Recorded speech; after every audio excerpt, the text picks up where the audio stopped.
2, 3. Hi, my name is Trinity, and what I like about Miss Coley is that she's the best teacher that I had this year. Why does she make you happy? Because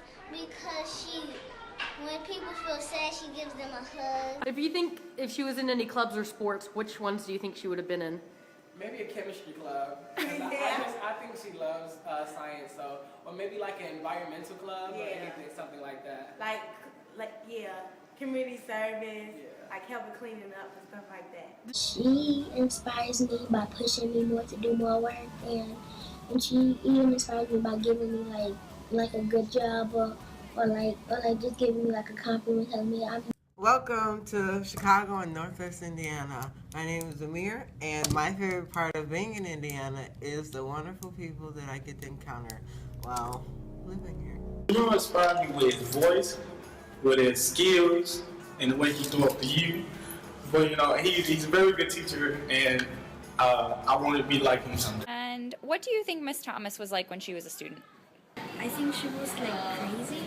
Yeah? Because right now she's sometimes crazy. Topanga, what is one of the funniest things you've seen Mr. Bulger do in class? The story he told us about when he think he was gonna go with Rihanna. You thought he was going to go out with Rihanna? Yeah, it was funny. Miss Cook. Miss Cook. Do you like Miss Cook? Yes. Yes? What does she help you do? Write my story.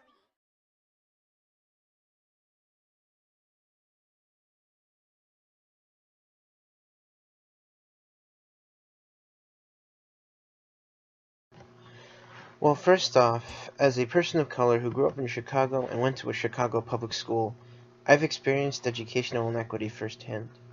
Furthermore, my motivation to join the fight to end educational inequity has been further strengthened by a recent turn of events this year, when it was announced that funding for CPS schools has been cut.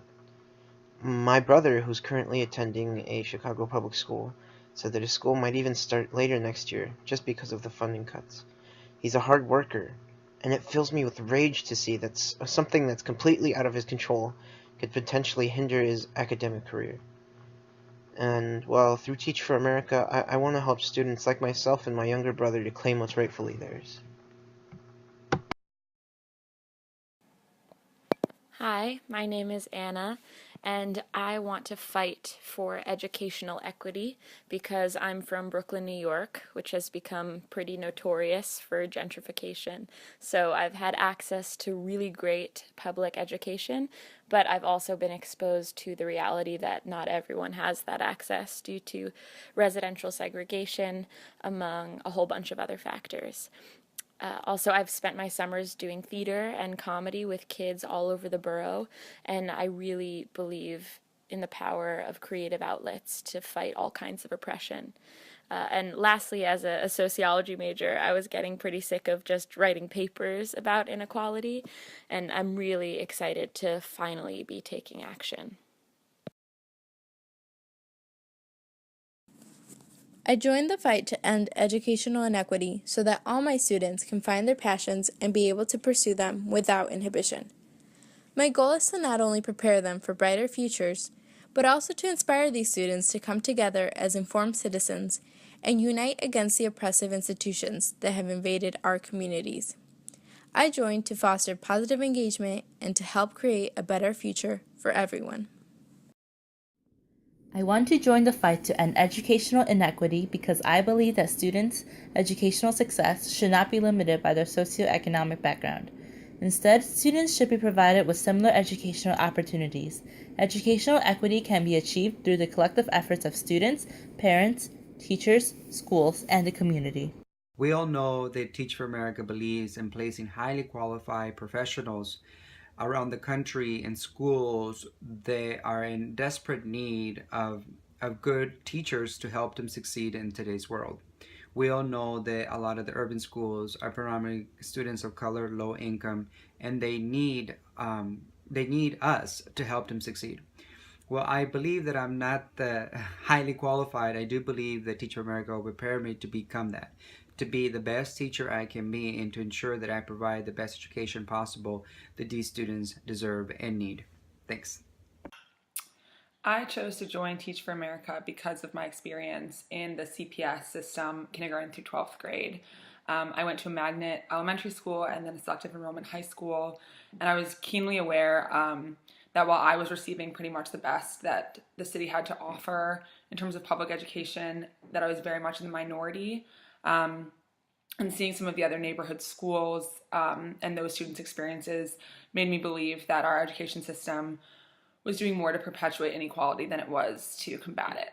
So I want to join the fight for educational equity because I believe that education can be the great equalizer, but that certainly is not right now. So while I was away in college, I came back home in the summer of 2013 to learn that 54 Chicago public schools didn't make the cut.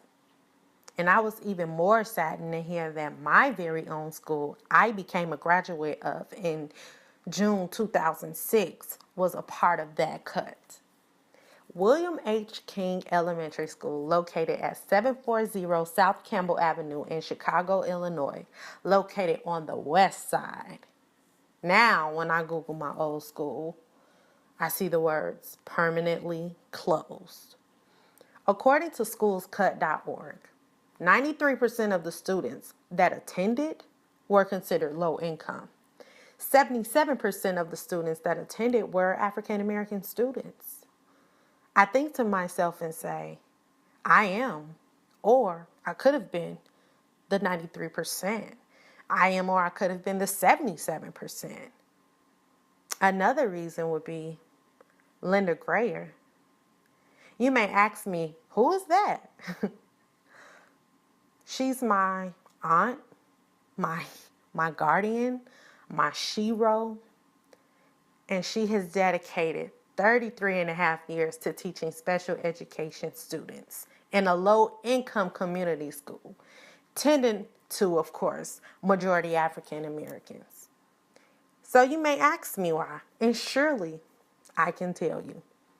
It's time to take a stand for justice with this educational system. The time is now to be a part of this movement. So here I am. I am in a place where I want and I need to give back to a community that had once given to me. And my aunt will be retiring in June 2016. And what better way to continue her legacy that was left, right? So there it is. Thank you.